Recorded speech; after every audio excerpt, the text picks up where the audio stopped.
एक बंदे ने मेरे से सवाल किया कमेंट में लिख करके कि क्या भगवान है या नहीं है, और है तो कहां है। तो आपके रिक्वेस्ट पे वीडियो बनाने की कमिटमेंट को पूरा करते हुए मैं आपके सामने ये वीडियो लेकर के आया हूं। तो दोस्तों, मैं दावा कर सकता हूं कि आज के वीडियो में जो भी बातें होंगी वो कहीं ना कहीं आपको ये सोचने में मजबूर जरूर कर देगा कि भगवान है कि नहीं। तो अगर आपको सच में इस सवाल का जवाब चाहिए तो इस वीडियो को पूरा देखें। तो मैं बात शुरू करूंगा ब्रह्मांड से, इंसान के आकार से, इंसान की औकात से। इंसान कहाँ है, उसकी औकात क्या है, उसकी हैसियत क्या है, उसका वजूद क्या है। तो चलिए वीडियो को शुरू करते हैं।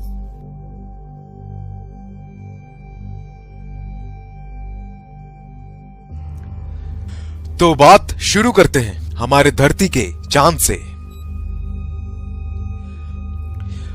मुझे बताने की जरूरत नहीं है, लेकिन आप जिस तस्वीर को अपने स्क्रीन के ऊपर देख रहे हैं वो है हमारा चांद, यानी कि हमारा मून, जो कि हमारी धरती से 4 गुना छोटा है। और इतना ही नहीं, वो सेरस और प्लूटो नाम के ग्रह से भी बड़ा है। उसके बाद बात करते हैं मर्क्यूरी की। मर्क्यूरी हमारे मून से बहुत बड़ा है। उसके बाद बात करते हैं ग्रैनीमेट की, जो कि एक और ग्रह है, वो मरकरी से बड़ा है। उसके बाद बात करते हैं मार्स की, यानी कि मंगल की, जो कि ग्रैनीमेट से भी बड़ा है। फिर बात करते हैं वेनस की, जो कि मार्स से बहुत ज्यादा बड़ा है। और फिर बात करते हैं हमारी पृथ्वी, हमारी धरती की, जो कि वेनस से बड़ा है। इसके बाद हम बात करते हैं तो कैप्लर, ये एक ग्रह है जो कि हमारी पृथ्वी से कई गुना ज्यादा बड़ा है। इसके बाद बात करते हैं नेपच्यून की, जो कि कैप्लर से भी बड़ा है। फिर बात करते हैं यूरेनस का, जो कि नेपच्यून से बड़ा है। उसके बाद सैटर्न, जो कि यूरेनस से भी बड़ा है। और फिर बात करते हैं एक और सितारे की, जो कि हमारे सैटर्न से भी बड़ा है।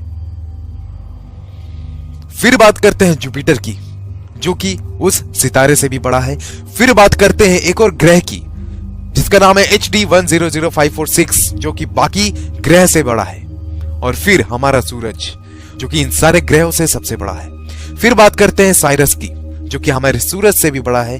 फिर बात करते हैं पोलस की, जो कि साइरस से भी बड़ा है। पोलस के बाद आता है आर्कटुरस, जो कि पोलस से भी बड़ा है। उससे भी बड़ा सितारा है एल्डेबरन। और फिर उसके बाद उससे भी बड़ा सितारा है रीजल, जिसे ब्लू सुपर जायंट भी कहते हैं। उससे भी बड़ा है पिस्टल स्टार। और उससे भी बड़ा है एल्टेरेस, जो कि एक सितारा है। उससे भी बड़ा है बेटलग्यूस। और फिर उससे भी बड़ा है कैनिस मेजोरिस। और उससे भी बड़ा है UY स्कूटी। ये सारे सितारे हमारे ग्रह से काफी बड़े हैं।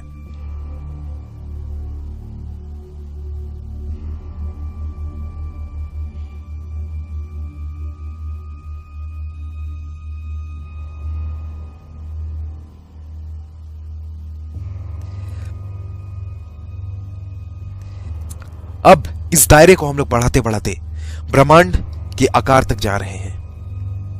क्या है ब्रह्मांड? कितना बड़ा है ब्रह्मांड? जरा देखिए आप इसे, तो शायद आपको हकीकत का पता चलेगा कि हम लोग क्या है, इंसान क्या है।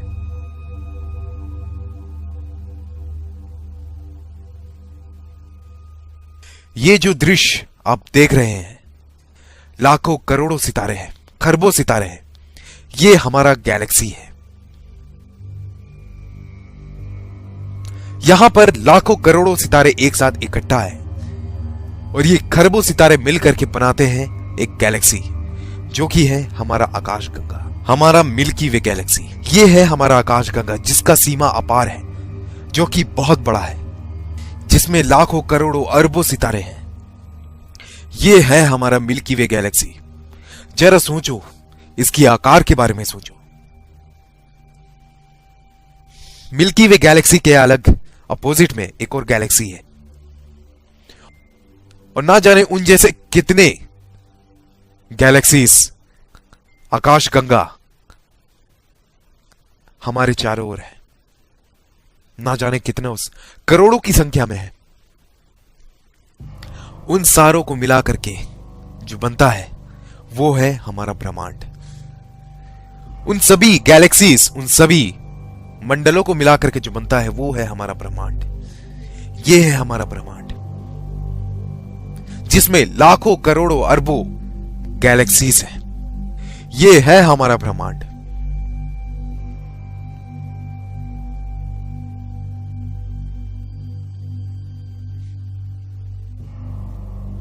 ये है हमारा यूनिवर्स।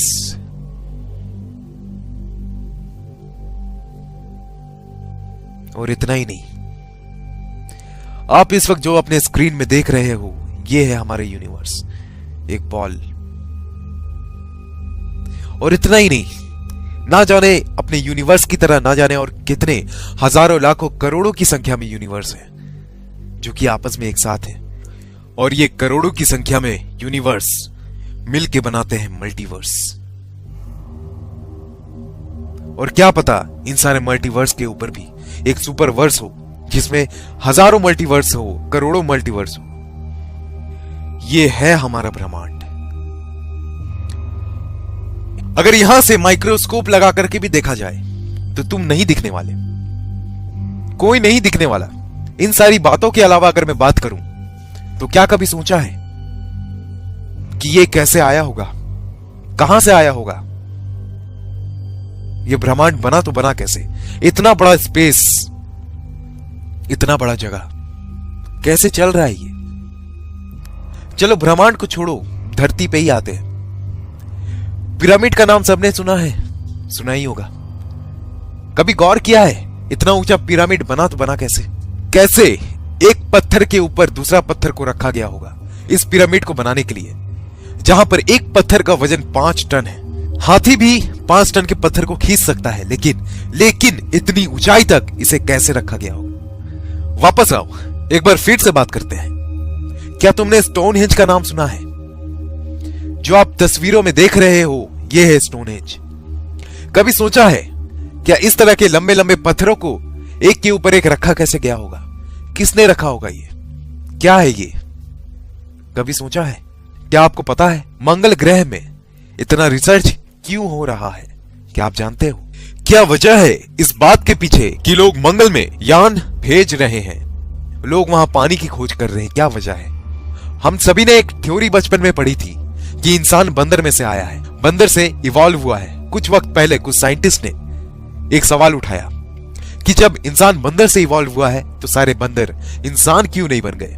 तब ये जो थ्योरी था, चार्ल्स डार्विन थ्योरी, जिसमें यह बताया गया था कि इंसान बंदर से आया है, ये थ्योरी को खारिज कर दिया गया। आइंस्टाइन के एक थ्योरी के हिसाब से अगर इस पृथ्वी में से मधुमक्खी की नस्ल खत्म हो जाए तो उसके कुछ सालों बाद इंसान भी नहीं रहेगा और ना जाने कितने प्रजाति खत्म हो जाएंगे। क्या कभी आपने सोचा है कि धरती से अगर इंसान ही खत्म हो जाए तो क्या होगा? चारों ओर हरियाली होगी, कोई गंदगी नहीं होगी, कोई पेड़ नहीं काटेगा, कोई प्रदूषण नहीं होगा। साइंटिस्टों का यह मानना है कि इंसान इस धरती का है ही नहीं, इसी के लिए लोग मार्स पे रिसर्च कर रहे हैं। उनका यह मानना है कि जब मार्स में प्रलय आया तो इंसान वहां से निकलकर धरती पे आ गया और यहां बस गया। क्यों हर एक जानवर के इतने सारे प्रजाति होते हैं, इंसान का कोई प्रजाति क्यों नहीं है? क्यों सांप के 1000 से ज्यादा प्रजाति है? क्यों बंदर के इतने सारे प्रजाति हैं? क्यों कुत्तों के इतने सारे प्रजाति है लेकिन इंसान सिर्फ एक है? क्यों? क्या आपने ये कभी सोचा है? मानो या ना मानो, ऐसी बहुत सारी बातें हैं जो हमें ये सोचने को मजबूर करती है कि भगवान है कि नहीं है। इस बात का जवाब किसी के पास नहीं है, जिसके पास जवाब है वो इस दुनिया में नहीं है। ये तथ्य वैसा ही है जैसे किसी ने भूत को देखा है। जिसका भूत से आमना सामना हो जाता है वो दुनिया में रहता ही नहीं है, और जो रहता है उसकी बातों पे लोग यकीन नहीं करते। क्या एलियन है कि नहीं है? जिसने देखा है शायद वो इस दुनिया में है नहीं, और जो इस दुनिया में है लोग इनकी बातों में यकीन नहीं करते। इस दुनिया में ना जाने कितने लोग इस हकीकत से अनजान हैं कि कौन है भगवान। कुछ लोग कहते हैं कि हम धर्म की रक्षा कर रहे हैं, कुछ लोग कहते हैं कि हमें धर्म की रक्षा करनी है, अपने भगवान की रक्षा करनी है। तुम उसकी रक्षा करोगे जिसने इस ब्रह्मांड को बनाया। उस ब्रह्मांड में तुम एग्जिस्ट भी नहीं करते, तुम्हारी कोई औकात नहीं है, तुम्हारी कोई वजूद नहीं है। तुम्हारा जन्म कब हुआ तुम्हें पता नहीं, इंसान कब इस धरती पे आया तुम्हें नहीं पता। तुम फिर भी किस भगवान के लिए लड़ रहे हो, और उसमें आपस में ही लड़े जा रहे हैं, एक दूसरे को मारे जा रहे हैं। न जाने कितनों ने कितनों को भगवान के नाम पे खत्म कर दिया, मार दिया। कितने सारे लोग बलि चढ़े हैं, किस भगवान के वास्ते, किस भगवान के खातिर? अरे कभी मुड़ के देखो, क्या है भगवान, कौन है भगवान? कभी सोचना जरूर, मौका मिले तो, कौन है भगवान? ये दुनिया इतने ही इसी तरीके के विचित्र बातों से भरी पड़ी है। मुझे नहीं पता कि भगवान है कि नहीं, लेकिन कुछ तो है, कुछ ऐसी चीजें जरूर है कि इंसान अगर मर जाता है ऐसा क्या होता है, उसके शरीर से क्या निकल जाता है कि इंसान की मौत हो जाती है, उसका शरीर काम करना बंद कर देता है। ऐसा क्या है, क्या आपने कभी सोचा है? मौका मिले तो सोचना जरूर। बहुत सारी ऐसी चीजें हैं जिसका रहस्य अब तक ना खुल पाया, और मेरे ख्याल से ये उम्र कम है हमारे लिए कि इसका रहस्य खुलेगा। तो दोस्तों आज के वीडियो में इतना ही। उम्मीद करते हैं ये वीडियो आपको अच्छी लगी हो। अगर वीडियो अच्छी लगी हो तो टारगेट रखते हैं 500 लाइक्स। अरे यार 500 लाइक्स बहुत ज्यादा तो है नहीं, अरे दे दो यार। और जिन्होंने भी हमारे चैनल को सब्सक्राइब नहीं किया है यार, उससे मेरी गुजारिश है कि यार प्लीज हमारे चैनल को सब्सक्राइब कर लो, क्योंकि आप भी जानते हो कि ऐसा चैनल आपको दोबारा नहीं मिलेगा। और इस वीडियो को अपने सोशल मीडिया में शेयर जरूर करना। तो दोस्तों मिलते हैं अगले वीडियो में, तब तक के लिए नमस्कार।